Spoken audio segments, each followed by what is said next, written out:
What's going on, everyone? So Alex Jones, he must pay $45.2 million in punitive damages to the Sandy Hook parents. And this actually specifically to the plaintiffs, so Scarlett Lewis and Neil Heslin. Okay, so the monies for punitive damages, the top of the $4.1 million to the jury from Austin, Texas. The same 12-person jury came back with a $45.2 million figure today, and includes $20.5 million each to Lewis and Heslin for mental anguish caused by Jones claiming that the shooting Sandy Hook was a hoax. Now, the remaining $4.2 million in punitive damages is defaming Heslin in two reports where Jones questioned the father's account of holding his dead son.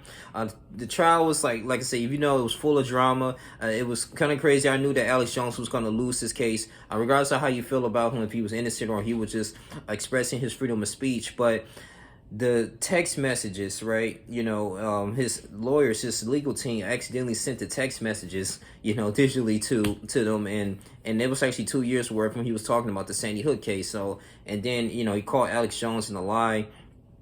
I was just like, wow. So Jones was not in the courtroom today, actually. He said the punitives were announced, and he's still facing two other trials from the Sandy Hook parents, so he could be on the hook for a lot more money when it's said and done. So $45.2 million so far, man. It could be even more.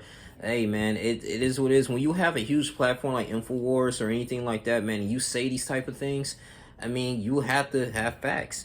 And, I understand, from the parent standpoint, I'm like, hey, they witnessed this, like their child died, their perished due to some type of gunman. And you have someone make these controversial statements here. It's kind of a little bit disrespectful, making like, hey, this is a hoax. And it's pretty much just kind of convincing a large amount of people to be like, oh, well, yeah, maybe, we should brush this under the rug. Who cares about the victims? So I see from their standpoint, defamation of character in this trial here. So, Alex Jones is really taking a huge L on this one. But hey, man, if he goes into the two other trials too, I'm gonna go ahead and talk about that. But I want to give my shouts out to the Law and Crime Network for doing a very good job for filming this too. But yeah, that's all I really have to say, man. Like, comment, subscribe, share this video. I'm out. Deuces.